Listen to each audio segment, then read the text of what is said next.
Side में हटिए।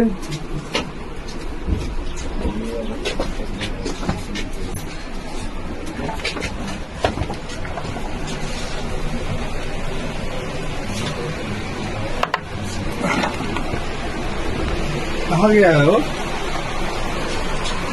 हाँ, वो कहाँ गया है? বাচ্চাটা বেরো, শালা শুয়োরের বাচ্চা। চলো চলো চলো, তুমি বেরিয়ে চলো।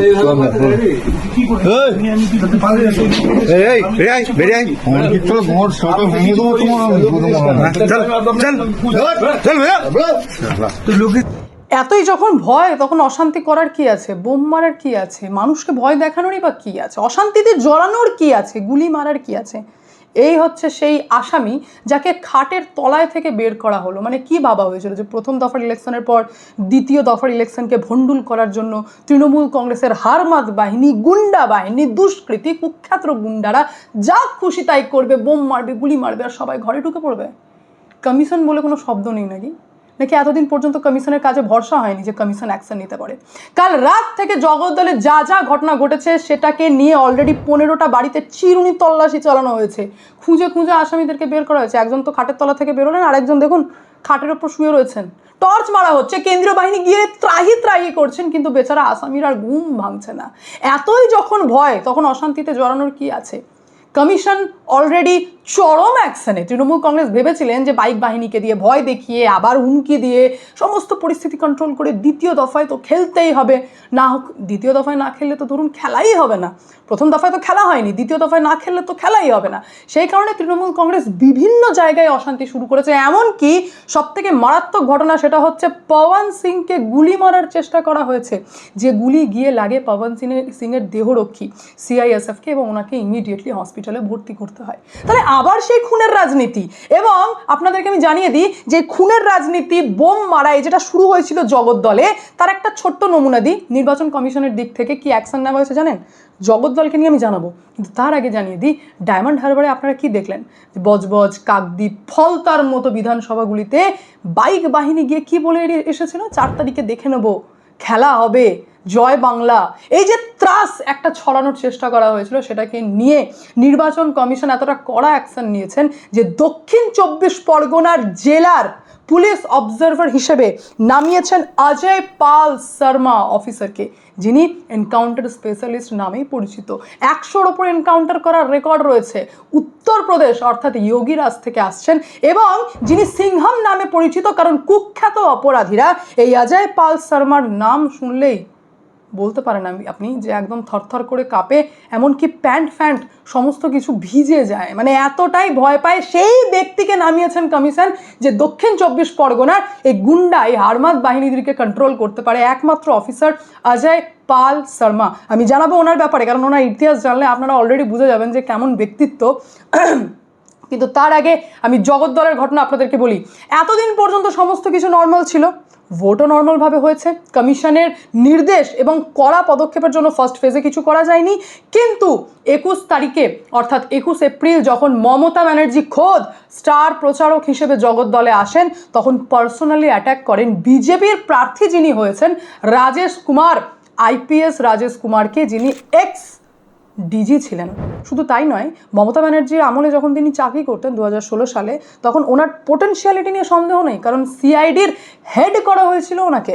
তারপর ধরুন বিভিন্ন কারণের জন্য মমতা ব্যানার্জির চোখের বালি এবং বিভিন্ন কারণে ডিপ্রাইভ হওয়ার জন্য ওনাকে সাইড করে দেওয়া হয়। রিটায়ার্ড হয়েছেন, রিটায়ার্ড হওয়ার পর বিজেপির প্রার্থী হয়ে দাঁড়িয়েছেন। বিষয়টি মমতা ব্যানার্জির একদম সহ্য হয়নি। জগদ্দলে যখন বুঝেছেন যে সোমনাথ স্যাম হেরে যেতে পারে, কারণ যেখানে সোমনাথ স্যাম প্রচার করতে যাচ্ছে তার ব্যাকে বিজেপির পতাকা এবং পোস্টারে ছেয়ে রয়েছে, পরিস্থিতি দেখে মমতা ব্যানার্জি খোদ জগদ্দলে যান প্রচার করতে, এবং সেখানে প্রচার কম, হুমকি বেশি দেওয়া হচ্ছিল। রাজেশ কুমারকে উদ্দেশ্য করে থ্রেট, ব্যক্তিগত আক্রমণ থেকে শুরু করে প্রাণে মেরে ফেলার পর্যন্ত হুমকি দেওয়া হয়, যে বিষয়গুলি খুব স্বাভাবিক ব্যাপার। যে কোনো প্রার্থীর জন্য এগুলো বিরক্তই লাগবে, মানে যেই প্রার্থী হবে তার জন্যই খারাপ লাগবে যে একজন মুখ্যমন্ত্রী পদে থাকা ব্যক্তি, যিনি এখন তৃণমূল কংগ্রেসের স্টার প্রচারক হয়ে আমার এরিয়াতে এসে আমাকেই প্রাণনাশের হুমকি দিচ্ছেন। তো ভাই নিজেকে তো বাঁচতে হবে। নিজেকে বাঁচার জন্য জগদ্দল পুলিশ স্টেশনে গিয়ে 26 তারিখ 26/4/2026 গতকালকেই আইপিএস রাজেশ কুমার তিনি এফআইআর করেন, সব থেকে কঠোর পদক্ষেপ নেন যে মমতা ব্যানার্জির বিরুদ্ধে তিনি এফআইআর করেন, মমতা ব্যানার্জির বিরুদ্ধে তিনি এফআইআর দায়ের করার আবেদন করেন। এবং এই খবরটি ওই চটি চাটা পুলিশের সামনে আসতেই সঙ্গে সঙ্গে পার্থ ভৌমিক এবং তৃণমূল কংগ্রেসের জগদ্দলের প্রার্থী সোমনাথ স্যামকে পাঠিয়ে দেওয়া হয়। কতটা মারাত্মক ব্যাপার একবার ভাবুন, যেখানে খোদ বিজেপির প্রার্থী আইপিএস রাজেশ কুমার বসে রয়েছেন একটা সময়ে, যে পুলিশ প্রশাসনেরই তিনি লোক ছিলেন, ওই ক্যাডারেরই ছিলেন, আইপিএস ছিলেন, নিজের হাতে ক্রাইম কন্ট্রোল করেছেন, গুন্ডাদেরকে চিনেছেন এবং নিজেই বলেন যে এই গুন্ডাদেরকে নেতারা তৈরি করে, আদারওয়াইজ এই গুন্ডাদের মানে বেলুনের হাওয়া ছাড়া আর কিছুই না। সেই ব্যক্তি যখন হয়েছেন এখন জনপ্রতিনিধি হবার দৌড়ে রয়েছেন, ক্যান্ডিডেট হয়েছেন, তিনি যখন নিজে থেকে নিজেরই হয়ে মানে নিজেকে বাঁচানোর জন্য মমতা ব্যানার্জির বিরুদ্ধে এবং ওনার উস্কানিমূলক বক্তব্যের বিরুদ্ধে যখন এফআইআর করতে যান, তখন বেশ কিছু চটিচাটা পুলিশ তারা কি করেন, তারা সেই এফআইআরের কপি যেটা আবেদন করছেন প্রার্থী পাঠিয়ে দেন পার্থ ভৌমিককে। এবং এইগুলি পাঠাতেই মাথার উপর একটা প্রেসার আসতে শুরু করে যে আর যাই হোক এফআইআর কিন্তু মানে দায়ের যেন না করা হয়, এফআইআর যেন গ্রহণ না করা হয়। এবং থানায় ধীরে ধীরে দুষ্কৃতী আসা শুরু হয়। প্রচুর তৃণমূল কংগ্রেসের সমর্থকরা থানায় চলে আসে জগদ্দল পুলিশ স্টেশনে। সেখানে বিজেপির প্রার্থীকে দেখে, রাজেশ কুমারকে দেখে অকথ্য ভাষায় গালাগালি এবং শুরু করে দেয় পাথর ছোড়া। বিজেপির সমর্থক যারা ছিলেন ওখানে উপস্থিত তাদের ওপর চড়াও এবং পাথর ছোড়া, তাদেরকে অ্যাট্যাক করা, গালাগালি, এবং বলতে পারেন যে পরিস্থিতি সম্পূর্ণ উত্তপ্ত হয়ে যায়। যখন পরিস্থিতি হাতের বাইরে যাচ্ছে তখন পুলিশের পদক্ষেপ কি? জগদ্দল পুলিশ স্টেশনের পদক্ষেপ হচ্ছে জগদ্দল থানার ইন্সপেক্টর ইনচার্জ রাজকুমার দেবনাথ এবং ব্যারাকপুর কমিশনারেট এসিপি বিশ্বজিৎ পাত্র কেন্দ্রীয় বাহিনী সহ থানা ছেড়ে চলে যান, থানা থেকে বেরিয়ে চলে যান যে হ্যাঁ ভাই তৃণমূল বিজেপি মার করুক, এরা 10 মিনিট জন্য ছাড়ি না। থানা ছেড়ে ওনারা বেরিয়ে চলে যান। থাকলো Barrackpore police commissionerate Shri Amit Singh IPS এবং অসীম খান যিনি হচ্ছেন আইপিএস এসসিপি নর্থ ডিভিশন।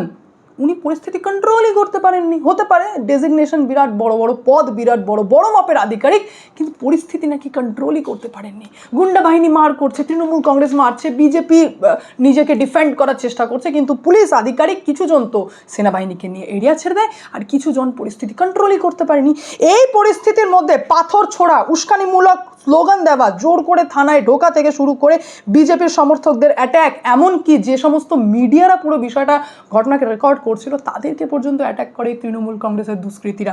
তার মানে কতটা ভয়ের পরিস্থিতি তৈরি করার চেষ্টা করেছে জগদ্দলে একবার ভাবুন। শুধু তাই নয়, থানা থেকে যখন বেরিয়ে যাওয়া হয়, মানে থানাতে যখন এরকম ঘটনা ঘটছে, যখন রাজেশ কুমার রয়েছেন, সঙ্গে সঙ্গে অর্জুন সিংকে জানানো হয় যে এরকম পরিস্থিতি থানার। অর্জুন সিং সঙ্গে সঙ্গে স্পটে আসেন এবং উনি স্পটে আসছেন আর এদিকে ভাটপাড়াতে আরেক রকমের অ্যাটাক করা শুরু হয়ে যায়। অর্থাৎ অর্জুন সিংয়ের ছেলে পবন সিংকে দেখে গুলি মারা হয়।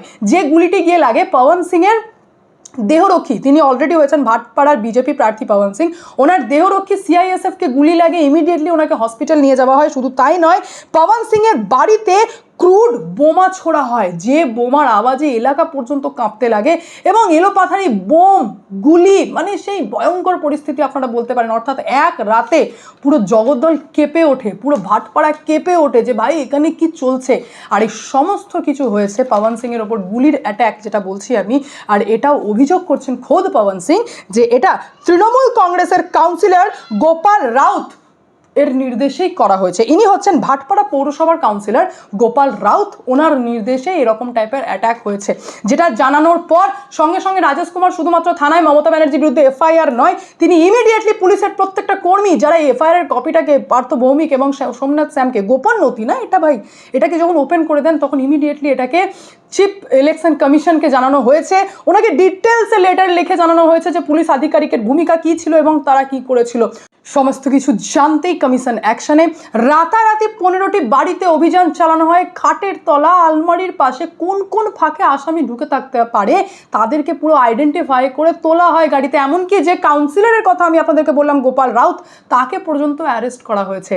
কমিশন যখন জানতে পারেন যে এই জগদ্দল থানার মানে পুলিশ স্টেশনে সমস্ত চটিচাটা পুলিশরা রয়েছে, ইমিডিয়েটলি এই পুরো ইনভেস্টিগেশনের দায়িত্ব দেওয়া হয় শ্রী চক্রেশ মিশ্র আইপিএস, রাহুল সাপুয়া তিওয়ারি যিনি হচ্ছেন ডিআইজি এনআইএ এবং শ্রী ত্রিলোক বনসল আইপিএস, এনাদেরকে দায়িত্ব দেওয়া হয় এবং এনারাই নিজের দায়িত্বে রাতারাতি গিয়ে প্রত্যেকটা আসামির বাড়িতে চিরুনি তল্লাশি জ্বালান। এবং যেমনটা আপনারা দেখতে পেলেন, খাটের তলায় থাক বা বাড়ির ছাতের মাথার উপর লুকিয়ে থাক, যেখানেই থাকবে দুষ্কৃতীকে টেনে বের করা হলো। মানে ইন্টেনশন থাকলে, সৎ যদি মানে ইচ্ছে থেকে থাকে যে আমি গুন্ডারাজ চলতে দেবো না, গুন্ডাদেরকে বের করব, তাহলে করা যায়।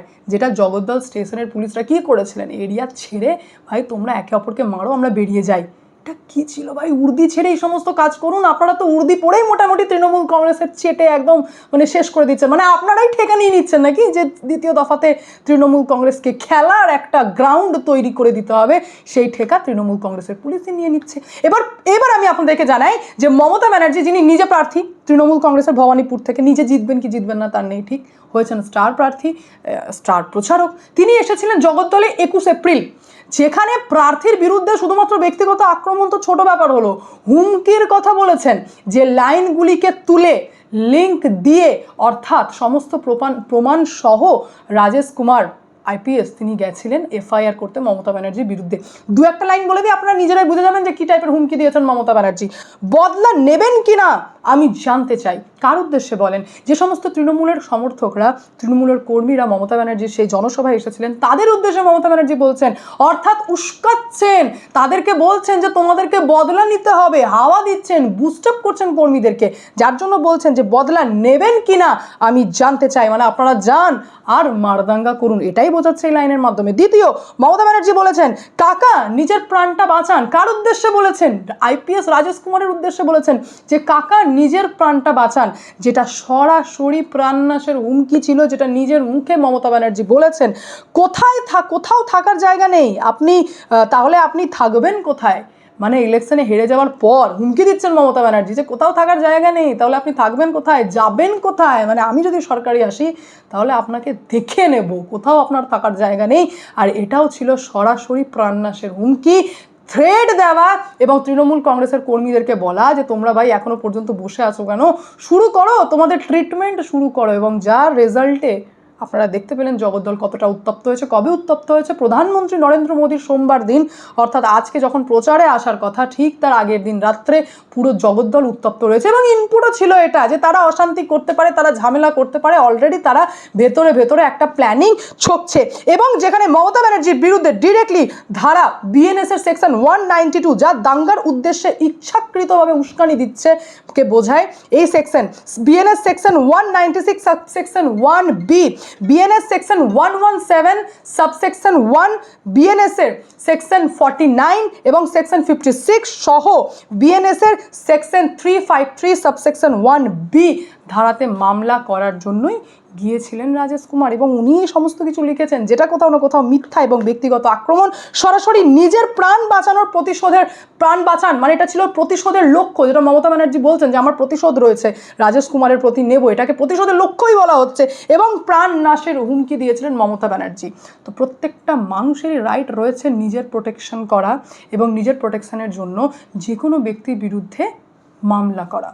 এনিওয়ান ক্যান সু, এনিওয়ান, আমি যে কারোর বিরুদ্ধেও সু করতে পারি, আমি যে কারোর বিরুদ্ধে আমি মামলা করতেই পারি। তো সেই পাওয়ার, অর্থাৎ একজন নাগরিক হিসেবে, আমি ক্যান্ডিডেট বলবো না, একজন নাগরিক হিসেবেই তিনি মমতা ব্যানার্জির হুমকির বিরুদ্ধে দাঁড়িয়েছিলেন থানায়, পুলিশ স্টেশনে গিয়েছিলেন। ল অর্থাৎ আইন কানুন বলে যেটা রয়েছে, ল অ্যান্ড অর্ডার, তার আন্ডারে থেকেই, আইনের মধ্যে থেকেই তিনি ব্যবস্থা নেওয়ার জন্য স্টেশনে গেছিলেন। কিন্তু তার বদলে দেখলেন যে বেশ কিছু চটি চাটা পুলিশ যাই পুরো তথ্য ফাঁস করে দিয়েছেন। এবং মমতা ব্যানার্জি বলে কথা, ওনার বিরুদ্ধে তো এফআইআর নেওয়াই যাবে না। তো সেই উদ্দেশ্যেই এত অশান্তি জগদ্দলে হয়। আমি আপনাদেরকে আরও জানিয়ে দিই যে নির্বাচন কমিশন এতটা কড়া পদক্ষেপ নিয়েছেন যে শুধুমাত্র ছাপ্পা বা ভোট যদি কোনো কারণে ধরুন ডুপ্লিকেট ভোট দেওয়া হয়, ছাপ্পা বা ভুতুরে ভোট দেয়, তাদের বিরুদ্ধে নির্দেশ জারি করেছে নির্বাচন কমিশন যে 1 বছরের জেল হবে। যে ধরা পড়বে ছাপ্পা ভোট দিচ্ছে তাকে 1 বছরের জন্য জেল যেতে হবে। এটা তো অতি অবশ্যই কড়া পদক্ষেপ। কিন্তু তার আগে দক্ষিণ 24 পরগনায় যে ত্রাহি অবস্থা আপনারা দেখলেন, যেখানে দেখলেন যে গুন্ডাগিরি হারমাদ বাহিনীরা তাণ্ডব করে বেড়াচ্ছে, তাদেরকে শায়েস্তা করতে, তাদেরকে কন্ট্রোল করতে এবং কুখ্যাত এই তৃণমূল কংগ্রেসের হারমাদ বাহিনীদেরকে বুঝিয়ে দিতে যে তাদের কংগ্রেসের অকাত কি, আসতে চলেছেন ইউপি থেকে, অলরেডি এসে গেছেন, কারণ 29 তারিখে ভোট রয়েছে। ওনাকে পুলিশ পর্যবেক্ষক হিসেবে নিয়োগ করা হয়েছে দক্ষিণ 24 পরগনার জেলার পুলিশ পর্যবেক্ষক। অর্থাৎ 11 জন নতুন তালিকা প্রকাশ করেছেন নির্বাচন কমিশন এই পুরো বাইক বাহিনী এবং গুন্ডাদেরকে কন্ট্রোল করার জন্য। নির্বাচন কমিশন জানেন যে ফার্স্ট ইলেকশন যখন সুস্থভাবে হয়েছে, সেকেন্ডে ঝামেলা হওয়ার চান্সেস প্রবল। সেই কারণে যে 11 জন পুলিশের তালিকা দেওয়া হয় তার মধ্যে প্রথমেই ছিল ইউপি থেকে আসা অজয় পাল শর্মার নাম, যে নামটি শুনতে তৃণমূল কংগ্রেসের দিক থেকে প্রথম কি বলা হয় জানেন? তৃণমূল কংগ্রেস বলছে যে ভাই এই রাজ্যে মানে কমিশন কি মনে করছে যে এই জেলাতে এমন কিছু হতে পারে যার জন্য এনকাউন্টার স্পেশালিস্টকে নামাতে হচ্ছে, মানে এটা কি ভয়ের পরিবেশ তৈরি করার জন্য? আরে ভাই, বাইক বাহিনী যখন তাণ্ডব করে বেড়াচ্ছে, সাধারণ মানুষের বাড়ির সামনে বলছে যে 4 তারিখ দেখে নেব, সেটা ভয়ের পরিবেশ তৈরি করা নয়। আর কমিশন যখন এনকাউন্টার স্পেশালিস্টকে নামাচ্ছেন তখন নাকি সেটা হচ্ছে দক্ষিণ 24 পরগনায় ভয়ের পরিবেশ নাকি তৈরি করার জন্য। এর থেকে বুঝতে পারছেন যে তৃণমূল কংগ্রেস ঠিক কতটা ভয় পেয়েছেন। এই অজয় পাল শর্মা যিনি অফিসার রয়েছেন, যিনি বর্তমানে ডিআইজি পদের আধিকারিক, ইউপিতে বিভিন্ন বিতর্কে জড়িত, কারণ ইনি মানে এনকাউন্টার স্পেশালিস্ট, এনকাউন্টার ম্যান হিসেবে পরিচিত, সিংহাম বলে ডাকা হয়। ইনফ্যাক্ট 100-র ওপর এনকাউন্টারের রেকর্ড রয়েছে।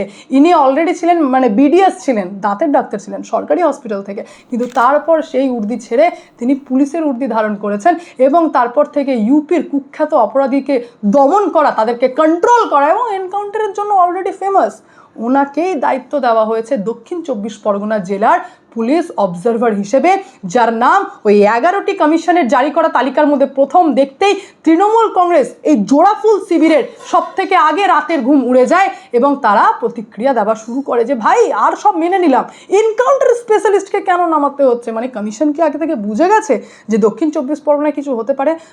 তো আমি তো বলবো হ্যাঁ একদমই তাই। দক্ষিণ 24 পরগনায় বাইক বাহিনী যা করে বেড়াচ্ছে তাতে তো কমিশনের বোঝারই কথা, কারণ খেলা প্রথম দফায় হয়নি, দ্বিতীয় দফায় করার যে প্রবল চেষ্টা তৃণমূল কংগ্রেস চালাচ্ছে সেটা কমিশন খুব ভালোই বুঝতে পারছেন। বাকি পুরো বিষয় নিয়ে আপনাদের কি মন্তব্য অবশ্যই কমেন্টের মাধ্যমে জানাবেন। আমি এখানে এন্ড করি, দেখা হচ্ছে নেক্সট ভিডিওতে। ভালো থাকবেন, সুস্থ থাকবেন, সঙ্গে অদ্বিতীয়া চ্যানেলকে অবশ্যই সাবস্ক্রাইব করবেন, কারণ একটাই, যা হবে স্পষ্ট হবে।